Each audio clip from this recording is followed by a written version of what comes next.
Ninja Turtles. Welcome to the very first BGU podcast. This is our first video games club issue. I'm joined today by Jay Parnas and Damo Camilleri. I'm Paul James, and our game today, our very first one, Secret of Evermore for the Super Nintendo. Boys, you both played it in the last couple of weeks. Yeah, this guy, first game, JRPG. In and around work. I got holidays, it's fine. Yeah, that's it. I didn't even play it. No. Oh, you bastard. No, it's only been 20 years since it came out. Actually, 20 years this year. The game came out in North America in 1995. It was made in North America, wasn't it? It was made in North America, Yeah. Squaresoft in the US. It was like their answer. Now that's just their distribution channel for Square Enix in Japan, but back then they did actually make that one game. Yeah. Did they make anything else? No. So this is their only game? This is their only ever game, Squaresoft US, and then they just became kind of a publishing branch for the US region. Oh, okay. So before we continue this, anyone that doesn't know this game, should we bring up anything? That it's not like a sequel to Secret of Mana? Yeah, so it isn't a sequel to Secret of Mana at all. It is a completely standalone title, though it is built on, I guess, a very similar engine to what Secret of Mana was built upon. Yeah, and you get that from playing it. Like even the sprites have a similar sort of shape to them. Yeah. Well, I think it's fair to say, and I mean we'll talk about this a little bit more shortly, but like the engine itself, you can pick it in the way the game's been made, the development, right down to the aesthetics of it. That there is In the same way you can miss an enemy by like being like half a bee's dick away from hitting it. It's Those hitboxes. yeah. Yeah. So it's very it's very similar. Yeah. Narrative. Now, we don't want to spoil too much of it, but Yes. Also, I haven't finished it. Yeah. Yeah. Also, I played a lot less than these two because I grinded. Yeah. Which it's like the grinding's not terrible. No, it's not. Considering like it's just, oh, you're back again. All right, you know, I want to get over there and you're in the way, so die, I guess. Yeah. So you're blocking my path. I'm going to kill you. Pretty much. Yeah. But I guess the game, in a nutshell, what did you make of that intro and how and what followed it? Oh, It's So, boy and his dog gets transported into kind of this fantastical world. it's very early morning cartoon USA. Yeah, I don't think, and that's a really cool way of summing that up. Yeah, we were talking prior to actually filming this about a number of the different references and whatnot. Like, it's very self-aware and it's really kind of like. I mean, the first thing that comes to my mind is like Mighty Max or something like that. Like the Mighty. I'm sure you guys saw that cartoon. Yeah. Very much like that sort of idea where it's like a boy and some shit happens and then it's like, cool, adventuring now, I guess. So, yeah, I especially like that how much of an impact that like the dog actually has. Not since Call of Duty have we experienced fun Call dogs. of Duty. That's or even Fable 2, as Peter Molyneux really hammered down our garbage. throats that the dog is such an important component of the game. No, it wasn't, Peter. Stop. No, it wasn't. It was garbage. But in this game, and I don't know if you recall, you can actually hit the select button and run around as the dog and play as the dog. Take control of the dog. And I don't know. Did you actually? No, I didn't know that. No, that's really cool. You can switch between them, and you can once you start leveling up your attacks and stuff. Once you get a weapon or the dog itself to attack level 2 or greater, you can charge an attack, and you can actually charge the dog's attack. It doesn't actually look any different. No, it's pretty much the same animation. It's same animation, yeah, but it does twice the damage. Yeah. Oh yeah, it's huge. And because of that, there's actually a menu called the action menu. And it looks like, as a kid, I never understood it. Now, replaying it now, it made complete sense. Because basically you can set your character's AI. So you can actually set the AI of, let's say you're playing as the child, the boy, right? You can actually set the AI for the dog to either more be aggressive more defensive. attacking, or no, not even defensive. It's more searching because the dog actually in the dog's case, you can find out things that are in items the for ground. you. Yeah, so you can make it there could be enemies all around you, but if you've set it to full search, it'll attack if they get right in the right in the dog's face. But otherwise, it'll just keep sniffing around. Yeah. Stuff. Which is handy if you're more than capable of taking on the enemies yourself. You can just find me you items. can just hammer in, and the dog can go and find whatever. And dig Yeah, absolutely. And you can do the same thing for like the main character. Yeah, if you choose to play as the dog. Yeah. You can set his level, and in addition to that, it's actually got a little set of numbers on the side, which at first I didn't quite understand because it was 0 and 1, and 2 and 3 were grayed out. But as I played through, you can actually set them to how they're going to attack, which is really neat. So if you set it to level 2, before they attack anything, they'll charge and attack. If you set it to 1, they'll just wait till the very sort of secret amount of power gauge is full. Well, Secret of Mana used the same sort of idea, though, within its settings. Did it really? Yeah. Like, you could actually they could stop and charge, and then they'd attack. Yeah. The AI control characters? Yeah. Oh, I was unaware. But, I mean, at the same time, this is a very, like... This was 1995, and yet there's still games, even early 2000s now. Jay, I know this is not in your wheelhouse, you not to a great extent, but even Final Fantasy 12 used it, where they had the Gambit system, and that by implementing that then meant the non-playing characters would control in certain ways. I don't want to even talk about 13 and its completely hands-off approach to everything in the entire game.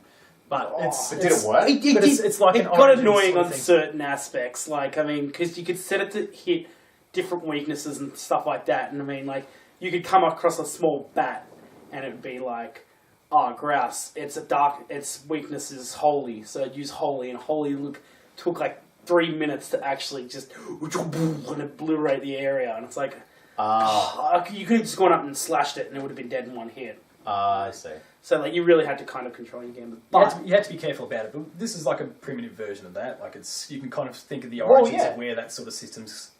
I mean, yeah, it is still Square, but I mean, the system that's in place in this, look, the whole fact that I have no idea that it's even a thing in Secret of Mana, because I had some tough times in my playing of Secret of Mana in the past. I was just like, no, just give me this character and this weapon, and my other two can just fire magic, because fuck them.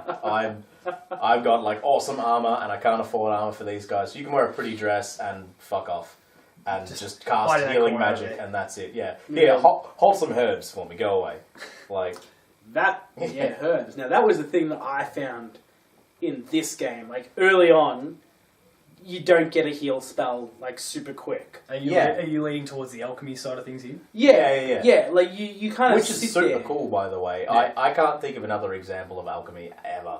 Yeah. And certainly not used in that sort of way. There's plenty of like really kind of deep RPGs out there that use it in different facets, but not in this same sort of way. You just I need X number of parts of this and combine it together. Well, and that gives me it's whatever spell. Yeah, and it's pretty neat. I mean, the whole having to get a recipe thing is a bit of a pain. I mean, obviously it gives you that sort of exploration, which... And to be fair, you wouldn't have a clue how to make the spell without a recipe. Well, a lot of modern games where it's like you have got components, they'll just be like, do a thing, like Dead Rising, for example, where it's like you can just tether two things together and maybe it'll be funny. Which would be nice. It's like, I've got wax and water, let's see what magic I can, cool, I have a lightning bolt that makes people orange. I don't know, like... Yeah. It'd be neat for something like that. But obviously, the whole getting a recipe thing is the Super Nintendo sort of RPG padding that they had back then. And I mean, the RPG was the biggest bloody thing on the Super Nintendo back in the day. Well, yeah, because back then it was like, this is the game, this is all you've got, this is the thing. So have all of the hours of time to play it, you know what I mean? So now, I guess we've made a couple of comparisons between it and Secret of Mana so far. Critically, and I guess even with a few fans, this is considered like the ugly duckling, should it be? No, it's not a great game. The game never came out in Japan, by the way. Yeah, but it's not a terrible game either. Like, it's not like... You can't compare it to, say, the Chrono Trigger of Super Nintendo. It's like in RPG form. Like, but that being like just a work of art, like I love that game back to front. But that's a much better. It was definitely no E.T. Like I'm just you're right. Like, you nothing outside polar opposites. Will ever be an E.T. So it wasn't a terrible game, but it wasn't the best game either. Like I mean, it's enjoyable. Like if you're gonna play it, like I think the majority of the comparisons with Secret of Mana come about because the game is built largely on that engine because That's what I mean, so yeah. heavily inspired. So by obviously- I mean, even the name, like Secret and Secret of, of, like it's running. I think instantly they're thought it was trying- Secret of Mana. I Like, think they're Secret or trying to something. use that back in the day. They were probably trying to use that brand appeal to go, oh, hey, you like this? Go grab this. Yeah. Because there's so many similarities between it. I don't blame anyone for maybe falling into that trap if they didn't really know.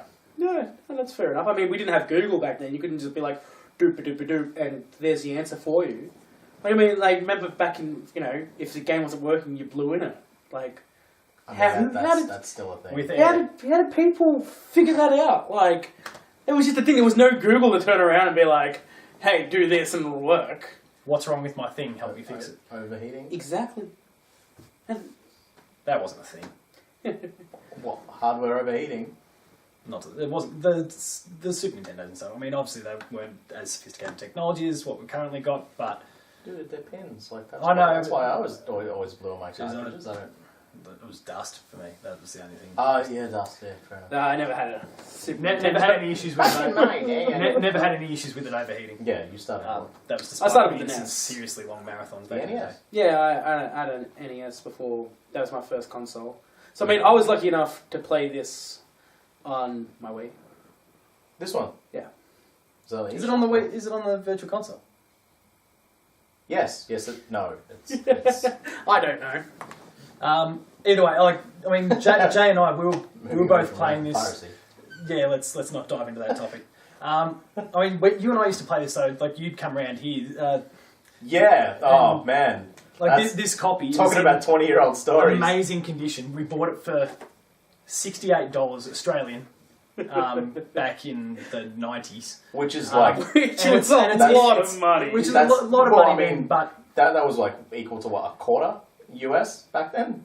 Like oh, Wait, currencies, let's not dive too much into that. But like if you, I mean, this is nearly in mint condition. If you went to go pick this up now, it's going to set you back a few $100s. We've still got it, and yeah, you and I used to play the shit out of it back yeah, oh man.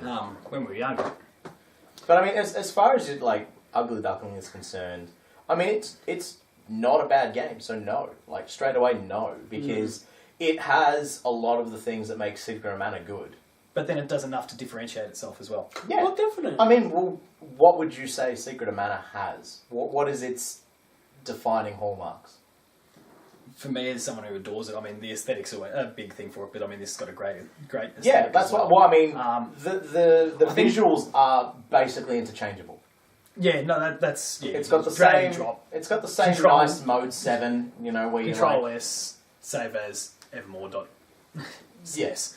It's, Yeah, like by that I mean it's got the same shape to all of its sprites. yeah, like look, the there's a lot environments of look there's the a lot of same. things that are the same, and like Yeah. we mentioned the weapon wheels. One thing we haven't spoken too much about the combat yet, but the weapon wheel that they had as a feature that was in both. Oh, like in all both of games. the internal menus are the same. They yeah. are literally the same. You And the press real up and down to time move. combat, like that's the same idea. But then, yeah, the alchemy was one thing that it did to set itself apart, and I really enjoyed that. So do I. yeah, I And it was a mean, nice change compared to Secret of Mana.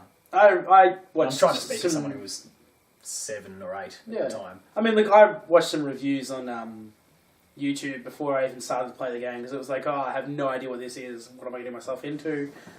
Or what have Thing- I gotten you into? Yeah, And, what garbage have you got us into? And so, but like, so many people were like, oh, this game really could have dealt with an MP system and things like that. And as I was playing it, I'm like, no, I disagree. Like, I really did enjoy gathering stuff from time to time. Like, Yeah, like- it made grinding seem like, Less of a chore. yeah, it wasn't. Yeah, exactly. It wasn't But a for chore. me, It was like it was fun. Like, You it was like- can't in an RPG if you're low on MP, it's either go to an inn, use a thing. oh, There's- there's one of the 4 elixirs in the whole game. Yeah, there's no, I'll just pick up some MP over here in this bush that my dog is sniffing. Like, yeah, you know what I mean? Yeah, You've yeah. actually got yeah. to scrap it out and try and... Yeah, and like you can buy it, and what they don't actually tell you as you're playing the game or when you start the game, every enemy you kill is actually accruing you currency. Yes. Yeah. There's a few things that they didn't really kind of tell you in the game. Yeah. They kind of left you to find yourself, but that's also... But that's fine. That's a little bit of the because- time, though. Like, a lot of the games at the time didn't hold your hand like many of our modern-day games do. Well, the reason that I say that that's fine by me is because I didn't realise I was accruing currency by grinding, which meant when I went to I found a shop person, it was like, okay, well, I've got all this currency from fuck knows where. Yeah, sure, I'll buy some dirt or whatever it is to use, Yeah. or roots Yeah, or bit of water. clay. Yeah, a bit of clay. Clay. So that's That the was one. a- Like yeah, water, petals, it works. Yeah, there was a few strange ones, but it all worked. And it's, Yeah, like, it's and as you get later on, fancy there's thing like and limestone and crystal Yeah. and all that sort of nonsense. I love, like, you know, it wasn't like called a phoenix down to like restore your dog. It was like a biscuit. Yeah, it Like was, you yeah, give your dog a dog biscuit. yeah. Dog's like full health and just like. Again, talking Whoa. about the dog. One thing that we were kind of joking about beforehand was the fact that, like, when you first arrive in the world and you, Oh. where's my dog gone? And Jeez. And it's just this hulking this mass. giant. It's Because so one thing big. that happens, and to clear this up, is that when you Shift get from transported, area to area, your yeah. dog's physical look Form, yeah. completely changes.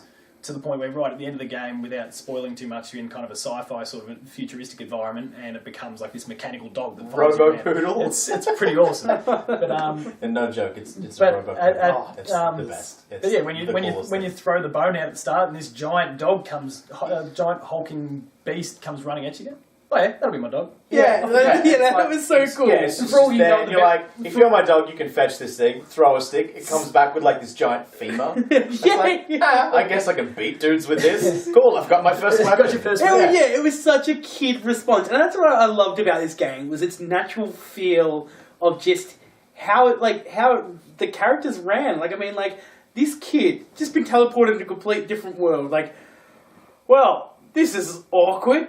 Oh, I hope this is my dog. Throw a stick, comes back in the bone. I'm gonna start clubbing people with that. I mean, it's like. That's exactly what you would be like as a kid. Like, you know, you just, I don't care. Just go for it I'm and just make going the to most keep of it. going Yeah. with this. I This is mean, my adventure, I'm going to do some stuff. exactly right. And like, make a lot of really B-grade pop culture references along the way. they were great. Yeah. Like, Oh, they were really well implemented, but they're like. But that's the B-grade thing, films like the and character's shows. dialogue, and it's a bit past where I know that you got up to. There's actually a part where you and your dog get separated, oh, and you actually play as no. Traumatic. You actually play as them independently. well, that's Yeah, cool. so there's a bit where you play as one character, then a bit where it's like, meanwhile, you know, you're playing, and when you start playing as the main character again, you're going around, you're interacting with NPCs, and they're like, oh, this quest, and so he's like, I just want to find my dog. You could really care less.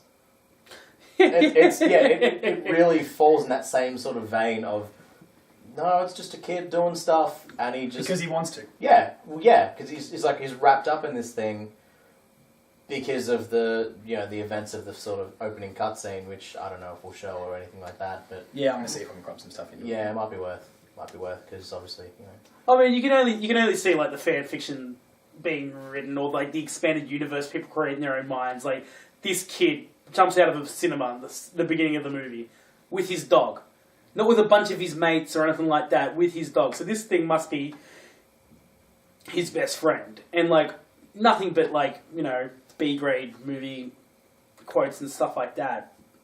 It makes you really think like this is probably like his best, like his only friend. So it's like, as soon as they're separated, it's like, I really don't care about what's going on around me.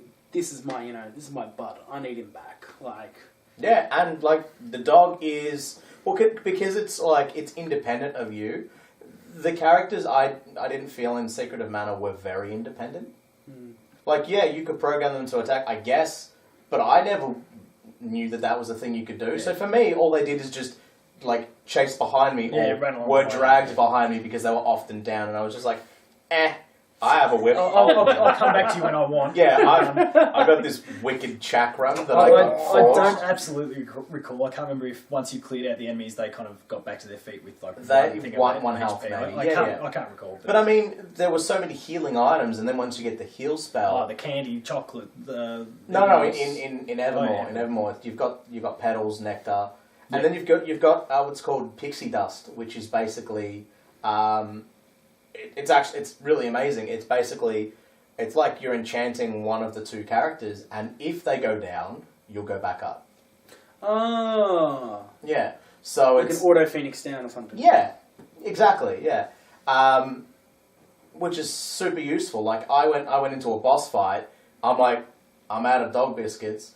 Put the pixie dust on the dog, and I'm like, cool. All my healing items are mine. Yeah. Don't have to worry, because it's just an elegant design. And speaking about the alchemy before, what we may not have expressed is that your alchemy and even your normal combat weapons, they actually level up by use, not by... yeah, that was really cool. So for me, because you get the healing spell so late, which is what you touched on, it was actually awesome for me, because I had just shitloads of the items in it. It was like water and root, and up to that point, you don't need either of them. Yeah. So I had 50 available heals. So in the area I was in, there were strong enemies, so I could level. So I was just running around, and I was being really careless about it. I'm just like, take hits. Because I was able to very quickly upgrade my heal spell. Yeah. Which meant that from that point on, I was barely using any of my ingredients. Because it was a full heal, or more than a full heal. And you can split it up between you and your dog, and you'll get half effects. It was still more or less a full heal for the both of us. Yeah. And I was using, one ingredient at a time, or 2 ingredients at a time? One of. And that was cool too. Like, I mean, being able to just multiple, that's what they say when you cast something. The targeting. Multiple. Yeah. I mean, that's really handy to have. Like, I hate when you're sitting there and it's like target one, and it's like, well, can't I just split the effect? Like, I don't this necessarily. Spell does this spell, this is crowd control. This is one big hit. Yeah. Yeah. Like, all of the alchemies, at least that I've seen, you could divide up between all of the appropriate targets. Yeah. Which was, it's amazing. It just, I mean, half the time it does, fuck all. It's like, cool, you dealt 4 damage to 3 enemies, and swinging your axe would have done 20. It does lessen its value as you split it up amongst it, but that's fair enough too. Yeah, No, that's absolutely. it. It was even portioned. In like a logic sort of sense, it makes sense. Like if hitting one person was going to do 15 damage, it'd do Take a 5 swing, against get 3. to- Yeah. So it was really good in that fashion. And again, being able to do the same thing with the heal spell, amazing. Like if my dog was, he just leveled up, and he's taken a couple hits in this boss fight or whatever, or just before this boss fight, and my health is just garbage. I'm practically dead. I can split the difference, start playing as the dog for a little while, set my dude to be defensive, wait until he levels up, clean. There's enough depth to it that allowed you to kind of Absolutely. play your own way and think. You didn't have to necessarily follow the books and go one direct path through. You could. And by the same token, it's not cheating the system either, because all of these things are there for you. they're there for you to say, I want to play like this. You played as far as you did without even knowing you could even control the dog at all. Yeah, exactly. As soon as you said JRPG, I was like, Rouse, grinding. What's Paul gotten us into? Grinding. I just thought, instantly, because, I first get into this new world. And I don't think we've brought this up at all yet. The music. The soundtrack. You jump in and, there was just, new world, and there's no music. It's just these jungle sound effects, ambient sounds, and you're like, ooh, it's kind of weird and creepy, but it felt natural and it felt really cool. You kind of plow on and you get to this, mini kind of boss guy, and all of a sudden, this music ramps up. Amazing soundtrack just begins, Yeah. and you're sitting here, you're like, this is awesome! Which is a neat transition from, 8-bit MIDI wind sound effect. Wow. You know what I mean? The squashes every time you killed a mosquito. Yeah, they really exaggerated every little sound. Yeah, along the way, I mean, a lot of those. which is fine. Some of those. It kind of fits in, even those sound effects, the sort of noise for the mosquito, it's kind of comical, and the whole game is kind of going for this slightly comical edge. But the soundtrack itself you were talking about, that's made by Jeremy Soule, who it was his first ever game that he'd created music for, and you'd know him for things like Knights of the Old Republic, Elder Scrolls, Morrowind through to Skyrim. Oh, wow. Total Annihilation. He's won a whole bunch of different awards over the years for him, and that Secret of Evermore was his very first game. So when they say we all start somewhere, this guy Yeah. really This gives guy the starts proof with of it. the ugly duckling. The ugly duckling of Square Enix Yeah. when they're at their peak, because they're nowhere near that anymore. Look, my but personal it's gone on opinion to is create some amazing scores for some equally incredible games. my personal opinion is I would prefer this to Secret of Mana, to be honest. I was more interested in continuing to play this than a lot of times. Is that because of a lot of things we said, or is it because it was different to a lot of those other things at the time? Like it did something a little bit different? Because I found myself probably playing this more than Secret of Mana. As much as I feel like, in my opinion, Secret of Mana is the better game, I've played this more. But it wasn't different. Oh, like you've got like big games like Secret of Mana, Chrono Trigger, and games like, and you've also got your Zeldas where they're RPGs. They would be classed as RPGs. Obviously not heavy stats based RPGs necessarily for all of them, but they're still real time action RPGs. Yeah, they're built on the same same style. Yeah, and same view, like what top downy kind of isometric kind of somewhere thing. in between. Yeah. Like this falls very much in that. So I would argue it's not different. It was still in their wheelhouse. Like, yeah, but it's not different from what the Super Nintendo had. Oh, yeah, for its time, that, like all of the things that it does the same as Secret of Mana, such as the combat, like combat, something small, something super small. Secret of Mana, when you're holding a charge for your charge attack, you move at a snail's pace. In this, normal walk speed. Yeah. Night and day. It's so good because I was running from screen to screen with a full charge, and I'm like, that's awesome. And for the spear, like it actually changes it. You throw the spear, you get ridiculous distance. Yeah. It's just little things like that where it's just their logical progressions of thought, I suppose. I'm not sure which order they came out or were released in. Secret of Mana was 1993. This was 95. Okay, well it makes sense because there are definitely a lot of and look, I know it was a different studio. Yeah, but they obviously they would have shared let's knowledge. be honest, they're building on the exact same engine. Square Enix Japan was massive at the time, so I suspect that they were having a good long hard look at it at the same time. In the same way that if Nintendo has an external studio doing something now, they're looking at every little facet of the thing to make sure that yes, like I'm sure retro studios to their sort of they would have been told bar. everything, like left, right, and centre. They'd have been like, pull this, put this here, do this. Like that company would have been trying to do something, and they're like, it would have had to have been greenlit first. Oh, of course.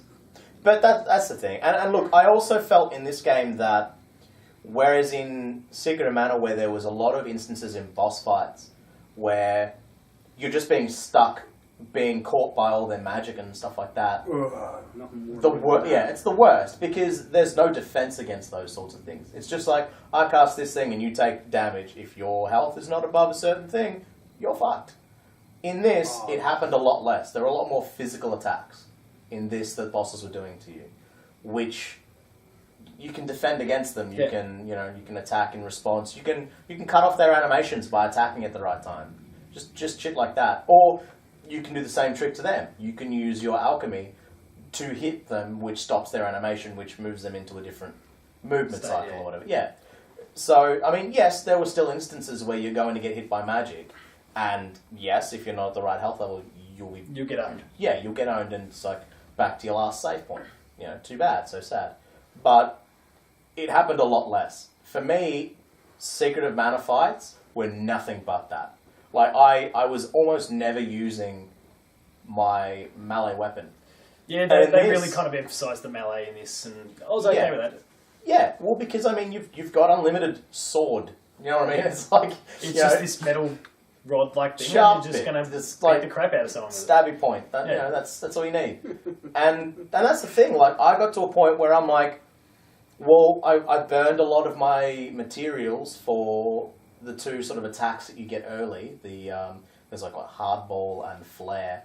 Yeah. I burned a lot of them on the first boss, and past that, I didn't really find a lot because they weren't really around. They were giving me other items. Yeah, because it was kind of handholding you a little bit, where it's like you're going to need to rely more on these, so they gave you what you required. Yes, yeah, but also as you're moving to new areas where there were new sort of alchemy spells around, it's like, well, the people around here use these for alchemy, so this is how I thought it was anyway.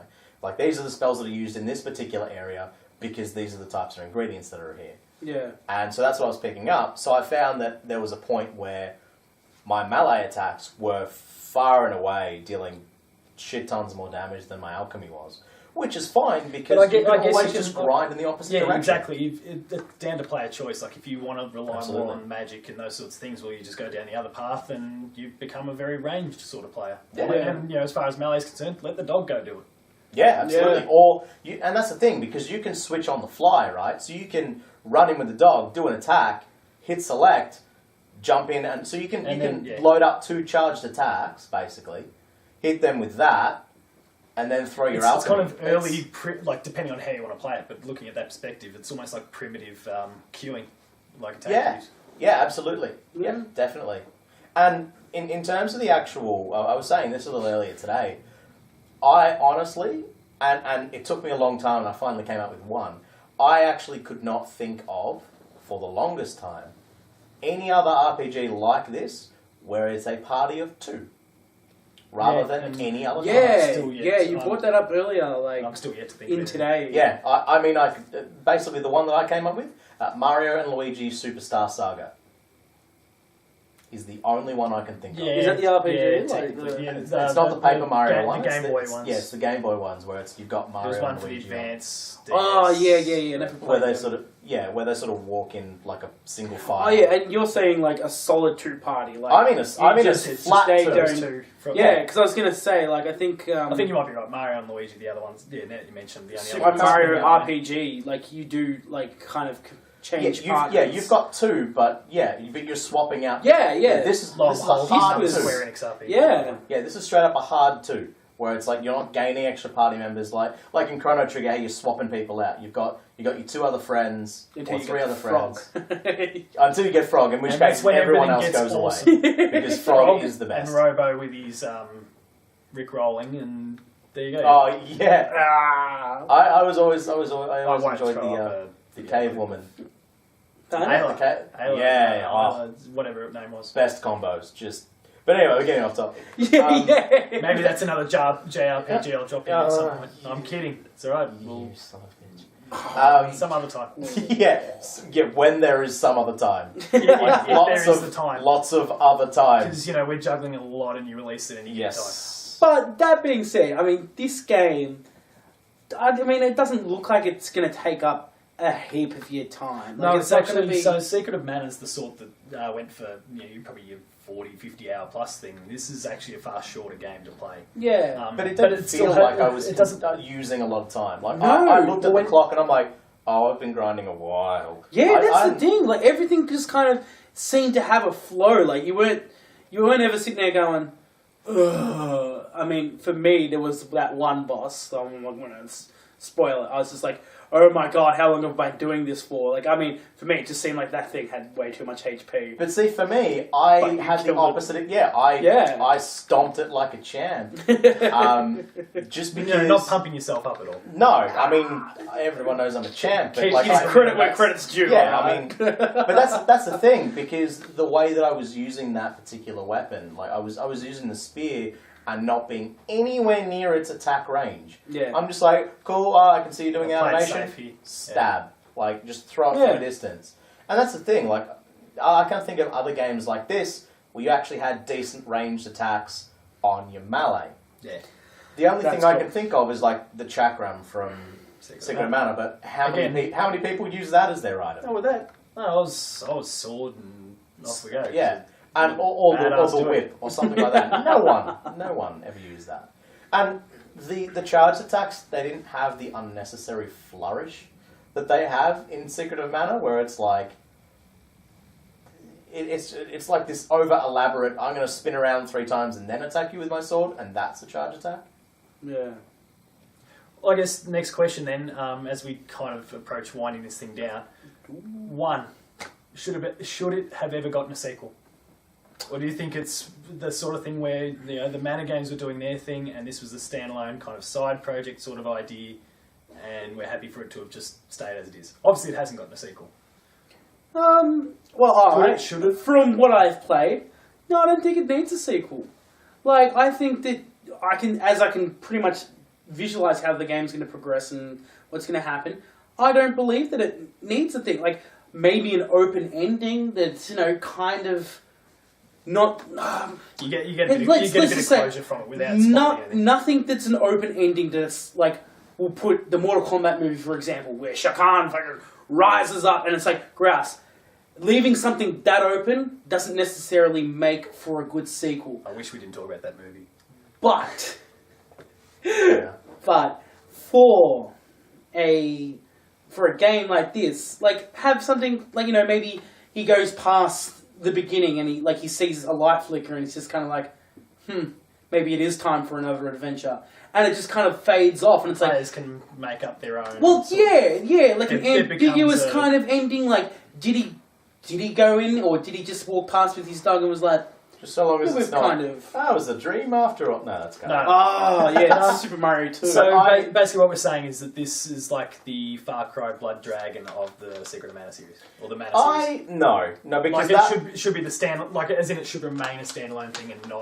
I think it should definitely be its own series, but by that I mean now it it's too should. late. Do you think? Well, yeah, absolutely, it's too late now. Although it would probably be nice having like a 3D reimagining. That would be a lot you of couldn't fun. see. I mean, Square Enix are too busy focused on making every pixel. Oh, I mean, coolest when was the thing last they can. Secret of Mana game? Then? When was the last Trigger like Chrono game? Yeah, they made, no, you know? they seem to have forgotten them, but it's not the sort of thing where because Square Enix have got their own collective initiative sort of thing, crowdfunding sort of idea going where they're supporting indie developers. Like if an indie developer came up and said, "Hey, I want to do Secret of Evermore 2," let's imagine that for a moment that they would say yes. Okay. Is that something you'd want? I would you buy like that to when it see. came out? I would like to see another game that uses the good bits of this game. This game has its pros and cons, and sometimes its cons are things that I like in the pro, and some of the pros I think this is where the game falls down a little bit. Like for example, some of the merchants won't be selling all of the different things that you need, and you've got to go and hunt them down, which is a pain in the ass. But again, it's an alchemy thing where all the ingredients are in different places, and it's logical for different people to have different things. So, like that's a good example. But yeah, I'd love to see an RPG that uses things like alchemy. Yes, I'd love to see a pair, like a rock solid pair in an RPG game. I would love to see where you can straight up go like melee or magic. Like for example, people playing Dark Souls and going magic only builds, things like that. Like where you've got that sort of freedom of choice, you don't generally have that in an RPG. Your physical attacks, especially traditional ones, it was very much here's the predefined path, and here's your giant magic summons, and I guess if you're out of MP, you'll use your sword. You know what I mean? Like that's very true. Whereas with this, it was very much you can do one or you can do the other, and they were equally as powerful, and they became more powerful by using the one you wanted to use. Yeah. So yeah, if you were to say to me, okay, someone's going to take all of these things. Use the name, don't use the name, I could care less. Yeah. But they're going to take this and make The a mechanics spiritual and make something successor out of it, of, for example. Sure. Go for it. Absolutely. Yeah, no, I'd be all for it. But I lost lots and lots of hours to this back when I was younger. So I played it multiple times. Yeah. But I guess with that in mind, do we recommend it to anyone who's listening to this right now? Is it it's 20 years old, and I know that most people listening to this probably fully engrossed in their new releases and hopefully a few indies and stuff along the way, but is it worth kind of taking that little trip down memory lane and having a crack at it? Absolutely. Definitely. I mean, for all that you were both a bit sceptical of me saying, hey, we're up to a JRPG for our first episode. For me, that was more the turnaround time that we needed to play it in. Yeah. Which hopefully we're probably going to take a little bit more time on the next game. With future games we're going to have more time, so that's fine. So that was we're not going to do JRPGs every month as well. Yeah, we Yeah. should. Oh look, yeah. If I was to say is this to someone, first and hey, last? if you ever want to play a pretty good game, have some fun with something, I'd definitely recommend this. Like, I mean, there's not many games out there that you can just pick up, muck around with, and grind and not feel like you're killing your whole the emulator, life. put it on your phone. I don't care. Not that we encourage emulation. If you already own the copy, it's fine. Yeah. We've got 2 in this household, and this is not going to go on eBay. Tasha's. But yeah, no, like, I mean, I'd Play recommend it. Absolutely, play it. I mean, it's like, yeah, because it's not a horrible game. Like, and I mean, I think it's good for people to go out and sample something like this, and all of a sudden, in 5 years' time, hopefully, one of these listeners is like, "Yeah, I was inspired by this amazing podcast, and The incredible hosts. I made a game on the Secret of Evermore. Like, I just love that game because I played it." I mean, just to sidetrack for a moment, I mean... We are an inspiration to everyone. If I recall, Earthbound was kind of a really weird, ugly duckling in its day. The best ugly duckling there ever was. Right? I mean, that's the thing. That thing got cult status. People like... Video Games Club next month, Earthbound. No. Not, mate. Don't even go there, right? I don't have At least this I don't time have that kind of time. At least this time you won't be lying when you say you got it on the virtual console. I watched the final boss fight of that game. Earthbound. And I was just, what was that final boss? That was just crazy. But that's what I mean. Like it was a game that back in the day, very few people picked up, which is A, why it's so expensive now, but B, a lot of people went back to because they're like, what the fuck was that thing? And people played it and realised, hey, that was actually pretty amazing. Yeah. I think this game definitely falls in that category where it could be like one of those sort of sleeper titles where it's like, nobody really gave it the time of day in its time. I mean, even Demon's Souls had a bit of that. Yeah, it took a while for people to kind of jump on the Demon's Souls thing. In fact, I remember when that first was announced and the first gameplay was shown, there was a lot of, really, Sony's making this, like, this looks crap. Mm. And then people actually got hands-on with it and they got to understand the fact that there's a lot of And the depth to cult the hit mechanics. the mainstream. And it never hit mainstream, but... It's spawned enough. It has now. It's like, spawned. That's what I mean. Yeah. Like it's spawned enough from itself to be classed as hitting the mainstream. That's what I mean. It started at cult status where it's like, this thing's kind of weird. I don't understand it. It's not really telling me a whole lot about itself. I guess I have to try and figure it out for myself. And it has also been the mechanics that have sold it because I think there was a few concerns ahead of Bloodborne's release that people would go, like they wouldn't pick it up the same way that people might have picked up Dark Souls 3, for example, if they would have come along. Yeah, But absolutely. it's clearly the mechanics have sold people on the concept, so when they've seen Bloodborne, they've gone, okay, that's the same idea, I'm on. Yeah, and it's that's the sort of thing I think with Secret of Evermore. The mechanics there are very sound, very enjoyable. Yeah. Alright, so I guess we recommend that one. Yep. With that, that's the end of our very first Video Games Club for BGU. You can check the site out at basementgamingunited.com. We're all there. Damo is going to be there. I'll be there tonight. Worst case in video form. Worst case, he'll be there. Worst case will be there. If you've watched the video, I'm sorry you had to see Jay's face. He will make him shave at some Well, point. what part of it? Oi, can see? oi. Jeez, don't. But with that done, beard. we're not going to tell you just yet Harsh, what we're harsh, going bro. to do next Games Club because we don't quite know what that's going to Yeah, be we'll yet. figure it out. We'll, I'll we'll do have a some rotating coercing thing. sort of It won't be Give a you a JRPG. hint. It's Alright. a video game. God damn it, you beat me to it. So with that said, thank you for listening. We'll see you next time.